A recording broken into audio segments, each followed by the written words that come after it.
नमस्कार। मेरे सामने 41 वर्षीय व्यक्ति हैं। इनकी हस्तरेखाओं को मैं पढ़ूंगा। किस प्रकार की गतिविधि इनकी उंगलियों पर है, किस प्रकार की गतिविधि इनके पर्वों पर है, किस प्रकार की गतिविधि इनकी रेखाओं में है, इन सबको बता करके अंत में आपके सवालों के जवाब दूंगा। सबसे पहले मैं बात कर लेता हूं कनिष्ठ उंगली के बारे में। कनिष्ठ उंगली आपकी इन तीनों उंगलियों से एक तरफ को चलने का प्रयास करती है। साथ ही साथ ये सूर्य की उंगली के प्रथम पर्व तक है तो व्यक्ति सही डिसीजन लेता है। लेकिन यदि इसकी लंबाई सूर्य की उंगली के प्रथम पर्व तक नहीं है, छोटी रह गई है, तो ऐसे वयस्क व्यक्ति को, क्योंकि उंगली एकदम अलगाव के साथ चलती है, बहुत जल्द तरीके से कोई गलत निर्णय लेकर के नुकसान का संकेत भी होता है। तो कुल मिलाकर स्वच्छंद तरीके से फैसला लेना और आगे बढ़ने के लिए जाते उत्सुक रहना, इस तरह की उंगलियों के रिजल्ट होते हैं जो बिल्कुल अलग होकर के चलती हैं जब जोड़ते हैं उंगलियों को। साथ ही साथ आपके जीवन में यदि इसकी लंबाई छोटी है, सूर्य की उंगली के प्रथम पर्व तक नहीं पहुंची है, तो विशेष रूप से सावधानी करनी चाहिए, गलत फैसले ना हो जाए, ध्यान रखना चाहिए। यहाँ पर प्रथम पर्व आपका मानसिक पर्व पूरी तरीके से मजबूत है, मानसिक स्थिति पूरी मजबूत है, बुद्धि का निर्णय सही है, अच्छी याददाश्त भी रहने वाली है और अपने फैसले से दूसरों पर प्रभाव भी छोड़ने वाले हैं। दूसरा पर्व कहलाता है भाषा शैली में उग्रता के लिए। अगर मैं इसको देखता हूं तो कोई ज़्यादा विशेष ऐसी रेखा नहीं दिखाई देती जिसके कारण आप उग्र करें या अपने स्वभाव के अंदर कोई ज़्यादा कड़ापन का रुख लाएं या किसी प्रकार से ऐसा रुख लाएं जिससे किसी का मन दुख जाए, वो यहाँ पर रेखा दिखाई नहीं देती। तीसरे वर्ग पर बहुत ही समानांतर रूप से रेखाएं हैं, यानी व्यक्ति के पास में वर्तमान में भी धन के अच्छे आगमन बने हुए हैं निरंतर रूप से। अब बात करता हूं मैं यहाँ पर आपकी सूर्य की उंगली के बारे में। यश मान सम्मान के लिए सूर्य की उंगली का प्रथम पर्व यहाँ पर देखा जाता है। इस पर कोई बीपी का रोग नहीं, इसमें कोई गोलीकांड का रोग नहीं, इसमें किसी प्रकार का अग्निकांड का रोग नहीं और किसी भी प्रकार से आंखों के रोग भी नहीं दिखाई देते। सेकंड पर्व राज्य सरकार से संबंधित कार्यों के लिए जाना जाता है। पर्वत इसका छोटा सा थोड़ा सा पतला है, यानी कि अगर मैं कहूँ तो राज्य सरकार से जो संबंधित कार्यों में लाभ पाने के लिए इंडिकेशंस होते हैं, उसमें ये कुछ कमी नज़र को दर्शाता है। तीसरा पर्व आपका यहाँ पर सूर्य का पर्व काफ़ी मोटा है और जब ये पर्व मोटा होता है तो व्यक्ति को परिवार से पिता का अच्छा खासा सपोर्ट मिलता है और उससे जीवन में आगे व्यक्ति बढ़ता भी है। तो ये अपने आप में अच्छा पर्व। तीसरा यहाँ बात करता हूँ आपकी शनि उंगली के प्रथम पर्व के बारे में, जहाँ से हम स्थायी रोगों को जानते हैं, जहाँ से हम जानते हैं क्योंकि उंगली की लंबाई बिल्कुल सीधी है, व्यक्ति का राजनीति में भी रुचि और सीधी उंगली होने के बाद व्यक्ति के जीवन के अंदर व्यक्ति की खेलों में भी रुचि। और तीसरी बात होती है कि ऐसा व्यक्ति अपने जीवन में शनि की ढैया और 7.5 में ज़्यादा अपने आप में लाभ प्राप्त करता है। कुल मिलाकर यहाँ पर आपका प्रथम पर्व पर कोई भी स्थायी रोग नहीं है। सेकंड पर्वत पर देखे जाते हैं रेखाएं, यहाँ पर कर्ज की रेखाएं, साथ ही साथ देखी जाती हैं यहाँ पर धन डूबने की रेखाएं और यहाँ से देखा जाता है आपके जीवन के अंतर्गत आपका कोई किसी प्रकार से धन लेकर के बैठ तो नहीं जाएगा, डूब तो नहीं जाएगा, ऐसा धन के आगमन भी निरंतर दिखते हैं। आइए बात करता हूँ तीसरे पर्व की। तीसरे पर्व की अच्छी खासी रेखाएं बताती हैं आप अपने परिवार का संचालन अपने बच्चों का, अपनी पत्नी का अपने बल पर कर लेते हैं। अब बात करता हूं मैं आपकी बृहस्पति की उंगली के प्रथम पर्व के बारे में। यहाँ से लीवर के, किडनी के, शुगर के, कोलेस्ट्रॉल के ऐसे रोग देखे जाते हैं, पेट के रोग ये जब देखे जाते हैं। कुल मिलाकर ऐसे रोग यहाँ पर कोई भी स्थायी रूप से आपके जीवन में नहीं है। सेकंड पर्व देखा जाता है पत्नी से सुख सहयोग के लिए, यहाँ भी माइनस रेखा नहीं है, पत्नी का पूर्ण सुख सहयोग आपको प्राप्त है। तीसरा पर्व संतान का और संतान वाले पर्व पर भी यहाँ पर ठीक रेखाएं हैं, यानी संतान का भी सुख सहयोग आपको प्राप्त है। अब बात करते हैं हम यहाँ पर बुध पर्व के बारे में। बुध का पर्व और आपके जीवन में यश मान सम्मान प्राप्त करने के लिए इस बुध के पर्व को देखा जाएगा। यहाँ पर यदि पहले मैं देखता हूँ कि निरंतर आगमन की रेखाएं हैं, हाँ 2 रेखाएं खड़ी हो जाएं तो व्यक्ति को निरंतर धन के आगमन बनते हैं। यहाँ पर वर्तमान में भी धन के आगमन है। लेकिन एक बात जरूर मैं इस पर्वत के बारे में कहना चाहूँगा कि आपके पर्वत पर यहाँ पर हल्का सा ब्राउन तिल काले में परिवर्तित होने का प्रयास कर रहा है। इसको कहते हैं व्यक्ति के अच्छे खासे धन के आगमन बने हुए थे, परंतु व्यक्ति ने गलत निर्णय लेकर के अपने पैरों पर स्वयं कुल्हाड़ी मार ली, यानी अपने धन का स्वयं नुकसान कर लिया। इस तरह का इस तिल का फल होता है। बहुत ध्यान रख करके आपको चलना चाहिए। आइए बात करता हूं सूर्य के पर्व के बारे में। यश मान सम्मान प्राप्त करने के लिए व्यक्ति ने शुरू में काफी हाथ पैर मारे, उसके बाद व्यक्ति ने भाग दौड़ की।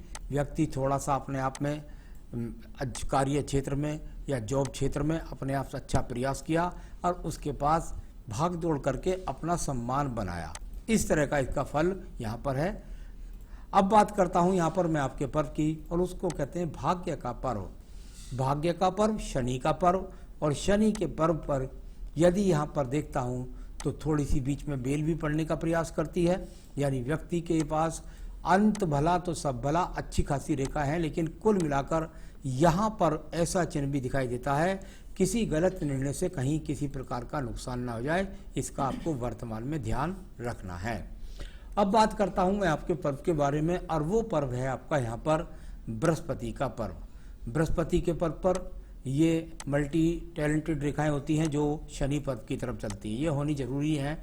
इसके होने से व्यक्ति अपने जीवन के अंदर प्रयास करता है और सफलताओं को प्राप्त करता है। जो खड़ी रेखाएं बृहस्पति पर्व की तरफ देखती हैं उनका फल होता है व्यक्ति अपने जीवन के अंतर्गत धार्मिक कार्यों में भी बढ़ चढ़ करके भाग लेता है, दान पुण्य भी करता है, और साथ ही साथ आप अपने आप में ज्योतिष में हस्तरेखा में इनमें विश्वास भी रखता है। चलिए अब मैं बात करता हूँ इसके बाद आपकी यहाँ पर हृदय रेखा के बारे में। हृदय रेखा और अपने आप में अगर मैं कहूँ तो ये काफ़ी मोटी रेखा है। जब हृदय रेखा काफ़ी मोटी होती है तो व्यक्ति अपने आप में हृदय से मजबूत होता है। किसी प्रकार के रोग की तो यहाँ कोई संभावना नहीं है। 2 मुखी रेखा भी हो रही है, बहुत सुंदर होती है 2 मुखी रेखा। व्यक्ति अपने जीवन में अपनी हृदय की सुनता है, उस पर डिसीजन लेता है, आगे बढ़ता है, और जीवन के अंदर यहाँ पर किसी प्रकार की मन के अंदर और स्वास्थ्य भी खराब नहीं है, मन की स्थिति भी कोई डावाडोल नहीं है।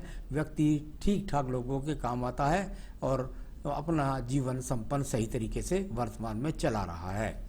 अब बात करता हूं मैं आपके पास निम्न मंगल पर्व की। निम्न मंगल पर्व और कर्म रूपी रेखाओं के लिए जाने वाला ये पर्व। यहाँ पर ये रेखाएं अच्छी खासी आपके पास हैं। इसमें से शाखा निकल करके शनि पर्व की तरफ भी जाती है। मेहनत करता है, अपने आप को सिद्ध करता है, और व्यक्ति जीवन में आगे बढ़ करके तरक्कियों को प्राप्त करता है। फिर ये मंगल रेखा के पीछे कार्मिक रेखाओं का, यानी कि कर्म करने वाली रेखाओं का व्यक्ति के पास अच्छा खासी रेखाएं हैं। व्यक्ति मेहनती है और कर्म करता है। यहाँ पर बात करता हूँ मैं इसके बाद में आपके पर्व के बाद आपकी बुद्धि रेखा के बारे में। अब आप यदि देखेंगे तो आपको ऐसा नजर आएगा कि आपके पास में बुद्धि रेखा एक तरीके से है ही नहीं, लेकिन इसमें से एक शाखा है। ये शाखा निकल करके हृदय रेखा के अंदर सम्मायित होती है। हमारे विज्ञान में कहते हैं कि यदि आपके पास बुद्धि रेखा ना हो तो उसका फल जो पड़ा जाएगा वो हृदय रेखा से पड़ा जाएगा, यानी कि इस शाखा का मतलब तो जाके हृदय रेखा में सम्मायित हो गया।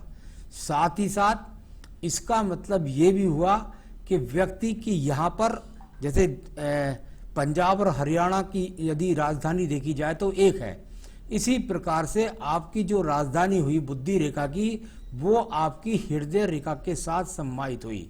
यहाँ से बुद्धि रेखा का हृदय रेखा से मिलना, व्यक्ति का जिद्द करना, और जिद्द करने के कारण अब प्रेम तो बहुत करता है अपने परिवार को, जिद करने के कारण व्यक्ति कुछ नुकसान उठा सकता है।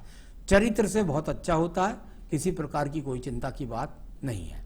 तो ये आपकी यहाँ पर बुद्धि रेखा, इसको समझने के लिए बहुत धैर्य से इसको समझा जाता है।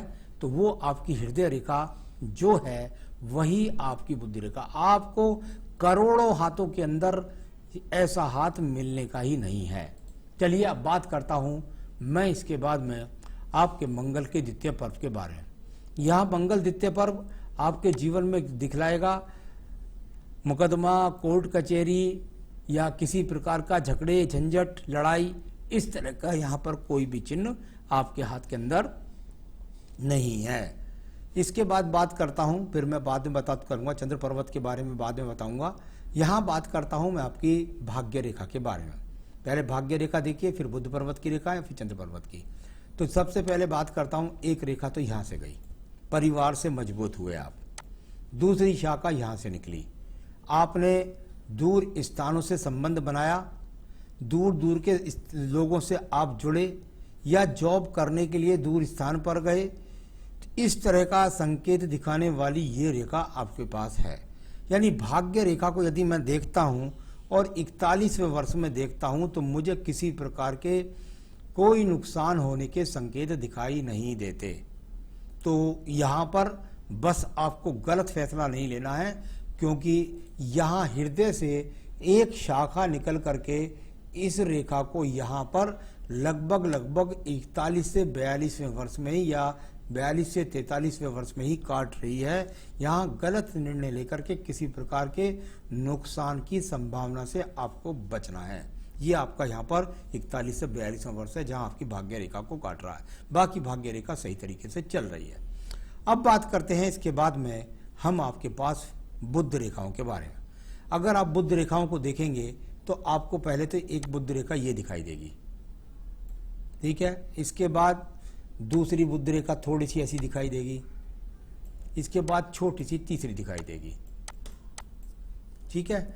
इसके अलावा ये तो बुध रेखा हैं जिनको अगर व्यावसायिक रूप से देखता हूं तो कोई खराब तो नहीं कह सकता, लेकिन थोड़ा सा व्यापार में सब्र रखना पड़ेगा, वरना नुकसान होने की बहुत संभावना है। अब चंद्र पर्वत को देखिएगा, चंद्र पर्वत काफी पीड़ित है। यहाँ पर एक्स बन गया बहुत बड़ा, पीछे की तरफ बड़ा एक्स बना, यहाँ से रेखा बिखर गई।